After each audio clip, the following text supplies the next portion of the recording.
Sunrise news के इस video में आपका स्वागत है। आज हम बात करेंगे महंगाई की और दरअसल महंगाई अब अपने चरम स्तर पर पहुंचने जा रही है। ऐसा हम क्यों कह रहे हैं वो हम आपको इस वीडियो में बताएंगे। साथ ही आपको बताएंगे कि अब केंद्र सरकार किस फार्मूले पर चुनाव से पहले काम कर रही है। दरअसल किसानों की मांग को मानने जा रही है सरकार।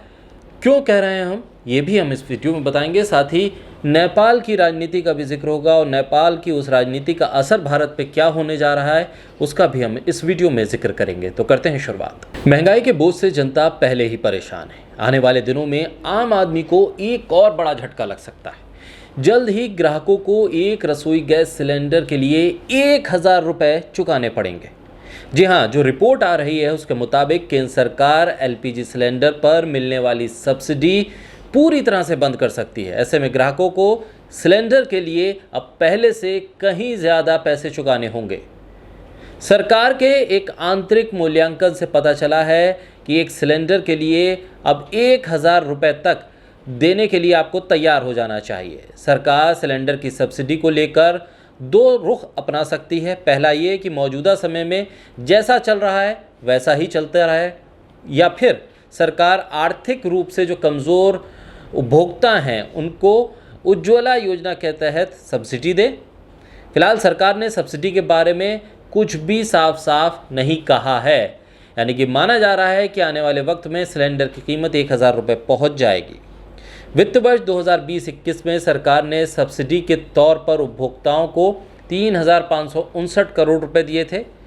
इससे पहले पिछले वित्त वर्ष यानी 2019-20 में ये 24,468 करोड़ रुपए तक आंकड़ा पहुंचा था। यानी कि एक साल में सरकार ने सब्सिडी में लगभग 6 गुना की कटौती कर दी है। मौजूदा समय में उपभोक्ताओं की सालाना आय 10 लाख रुपए है तो आपको सिलेंडर पर सब्सिडी का लाभ नहीं मिलेगा, यानी कि आपकी आय डिपेंड करेगी कि आपको सब्सिडी मिले या नहीं। चलिए अब कुछ सिलेंडर के दाम के बारे में आपको जानकारी दे दें कि दिल्ली में इस साल 1 जनवरी को 694 रुपये कीमत थी सिलेंडर की, लेकिन अब ये बढ़कर 884 रुपये 50 पैसे हो गई है। यानी कि इस साल अब तक कुल 190 रुपये 50 पैसे में बढ़ोतरी हुई है। कोलकाता में इसका दाम 911 रुपये, मुंबई में 884 रुपये 50 पैसे, चेन्नई में 900 रुपये 50 पैसे। गैस सिलेंडर की कीमत हर महीने बदलती है। इसकी कीमत औसत अंतर्राष्ट्रीय बेंचमार्क और विदेशों में जो दर होती है उसके आधार पर तय की जा रही है। पिछले 7.5 साल में घरेलू गैस सिलेंडर यानी कि 14 किलो 200 ग्राम वाले सिलेंडर की कीमत दुगनी से भी ज़्यादा हो गई है। 1 मार्च 2014 को घरेलू गैस सिलेंडर की कीमत 410 रुपये 50 पैसे थी, जो अब 884 रुपये 50 पैसे हो गई है। भारत में लगभग 29 करोड़ लोगों के पास एलपीजी कनेक्शन है और इसमें उज्ज्वला योजना के तहत करीब 8 करोड़ से ज़्यादा एलपीजी कनेक्शन है। यानी आने वाले समय में अगर सरकार तय करती है कि अब पूरी तरह से सब्सिडी खत्म करनी है तो अब आपको सिलेंडर 1000 रुपये का मिलेगा। चलिए बढ़ते आगे और अब बात किसान आंदोलन से जुड़े हुए एक अहम मुद्दे की। दरअसल किसान एमएसपी पर कानून की गारंटी मांग रहे हैं। 3 कृषि कानूनों की वापसी के लिए आंदोलन चल रहा है। ऐसे में सरकार के सामने मुश्किल है।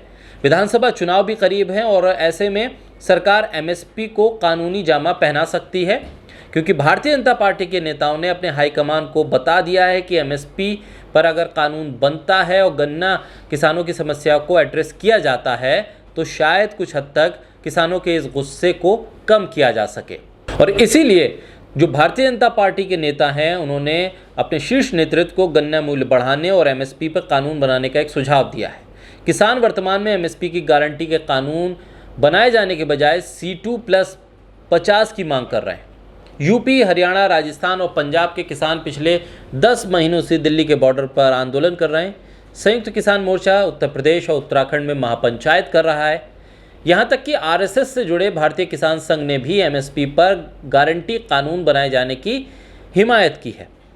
और इन तमाम चीज़ों के बीच राजनीतिक नफ़ा नुकसान को नापते हुए अब केंद्र सरकार एमएसपी को कानूनी जामा पहना सकती है। पश्चिमी उत्तर प्रदेश में जो पार्टी के विधायक हैं, नेता हैं, इस पूरे किसान आंदोलन की वजह से उन्हें विरोध का सामना करना पड़ा। लिहाजा उत्तर प्रदेश चुनाव से पहले भारतीय जनता पार्टी के जो किसान छवि वाले नेता हैं, जिन्हें किसान नेता कहा जाता है, उन्होंने पार्टी हाईकमान को इस तरह के कई सुझाव दिए हैं जिस पर सरकार अब अमल कर सकती है। किसान नेताओं का कहना है कि स्वामीनाथन आयोग द्वारा दिए गए C2 फॉर्मूले को ही मान्य करेंगे।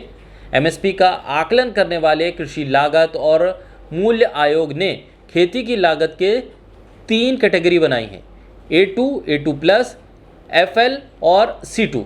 A2 फार्मूले में फसल उत्पादन के लिए किसानों को बीज, खाद, ईंधन, सिंचाई की लागत उसमें मिलती है। A2+ में और FL फार्मूले में खर्च के साथ फसल उत्पादन लागत में किसान और परिवार का जो मेहनताना है उसको भी जोड़ा जाता है। ऐसे में अब जो सरकार का फार्मूला है वो स्वामीनाथन आयोग के फार्मूले पर MSP को अमली जामा पहनाना है। C2 फार्मूले में खेती को व्यावसायिक मॉडल माना गया है।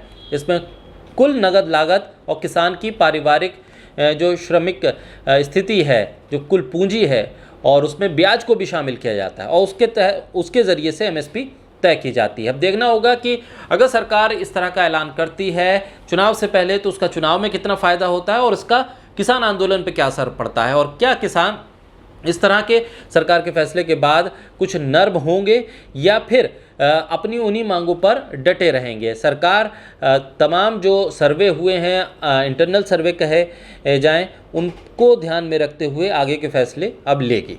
चलिए अब बात नेपाल की। दरअसल नेपाल की तरफ से कई कदम उठाए जा रहे हैं जिसका असर भारत पर भी है और भारत के साथ उसके संबंधों पर भी। नेपाल के प्रधानमंत्री शेर बहादुर देउबा के नेतृत्व वाली सरकार ने पूर्व प्रधानमंत्री KP शर्मा ओली के द्वारा जो 12 देशों में राजदूत नियुक्त किए गए थे उसको वापस ले लिया। इसमें भारत भी शामिल है, यानी कि भारत से भी नेपाल के राजदूत को वापस बुला लिया गया है।